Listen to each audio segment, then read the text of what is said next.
በዚህ ሳምንት ሶስተኛው የክብር እንግዳዬ ገጣሚ ሙሉጌታ ተስፋዬ ነው። ገጣሚ ሙሉጌታ ተስፋዬ በአሁኑ ሰዓት 47 ዓመቱን አክብሯል። ከዛሬ 10 ዓመት ጀምሮ የተለያዩ የዘፈን ግጥሞችን እየጻፈ ለህዝብ ያለውን ችሎታ በማቅረብ ላይ ይገኛል። ለምሳሌ በዘፈን ግጥምነት ለምሳሌነት ካቀረብን ለይሁኔ በላይ፣ ለነዋሴ ድረስ፣ ለአህመድ ለጋስ፣ ለአበበ ተካ ማን አላት ሰው ሀገር የሚለውን ካሴት እንዲሁም ለሃና ሸንቁጤና ለጸደኒያ ለተለያዩ ድምፃውያኖች ምርጥ የሆነውን የግጥም ስራውን ያበረከተና ለህዝብ ጥሩ ቃላትን በሙዚቃ ተቀናብሮ እንዲሰማ የሚያደርግ ድንቅ የሆነ አርቲስት ነው ገጣሚ ሙሉጌታ ተስፋዬ።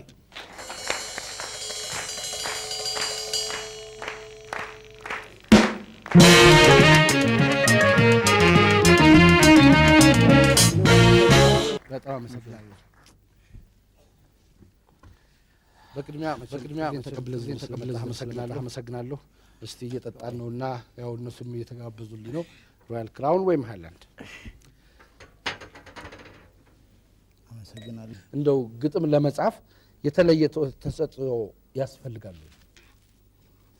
ግጥም ለመጻፍ የተለየ ተሰጥኦ አንድ ነገር ይፈልጋል። እንባ ይፈልጋል፣ ጣር ይፈልጋል፣ ህመም ይፈልጋል።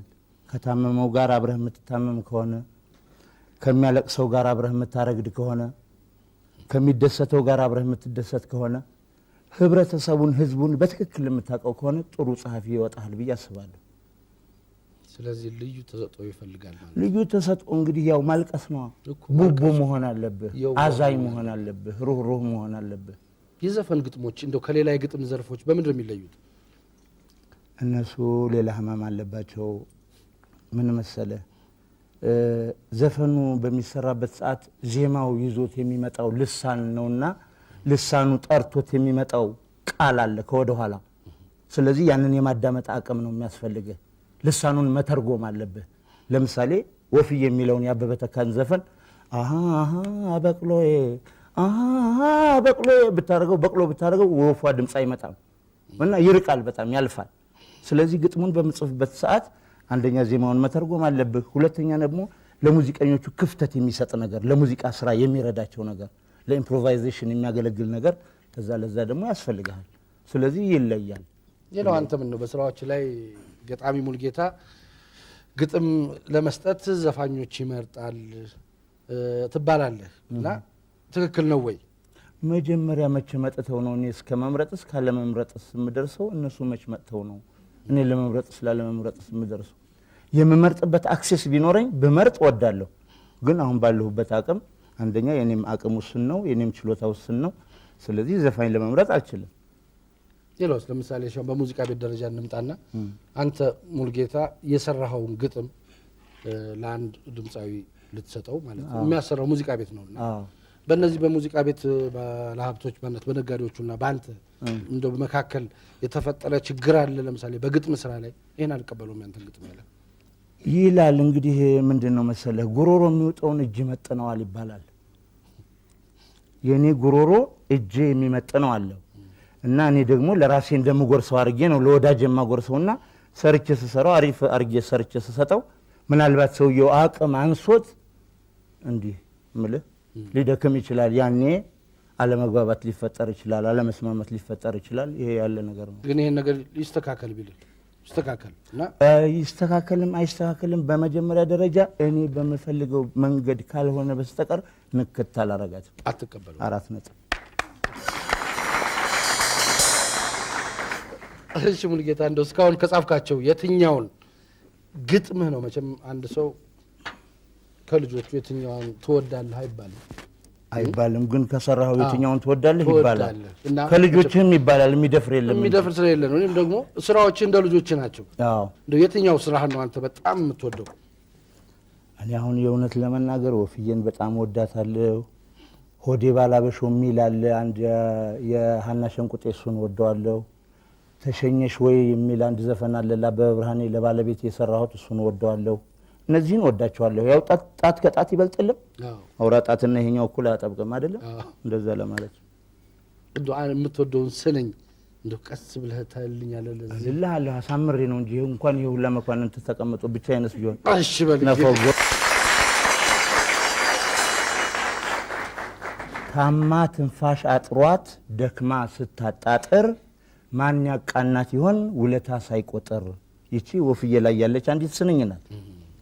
ሆዴ ባላበሽው የሚል ደግሞ የሐና ሸንቁጤ ላይ ያልኩ ደግሞ አዝግቦ ሲያራግብ ባልቢን በከደከ ፈሪ ጉድ ፈላበት ጉድ ተንተከተከ ነው የሚሆነው።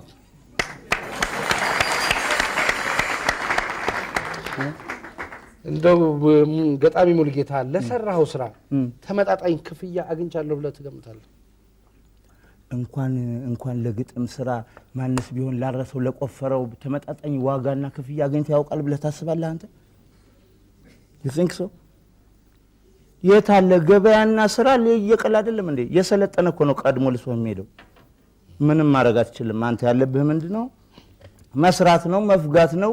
ያው አገር የሚባል ቋንቋ አለ፣ ህዝብ የሚባል ቋንቋ አለ። መንገድ የሚያሻግርህ ሰው ነው።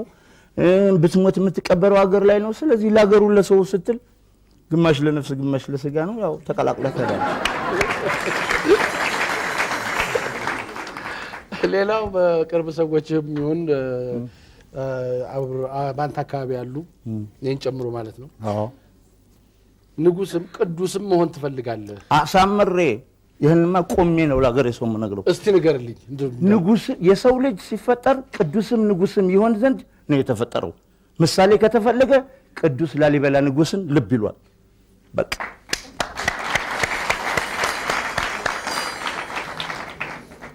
ይሄ እንግዲህ ራእይ ነው። ይተገበራል አይተገበርም፣ የአንድ ሰው እድሜ ሊፈጅ ይችላል፣ የሁለት ሰው እድሜ ሊፈጅ ይችላል። ግን የሰው ልጅ ጧቱኑ ሲፈጠር ቅዱስም ንጉስም ነው።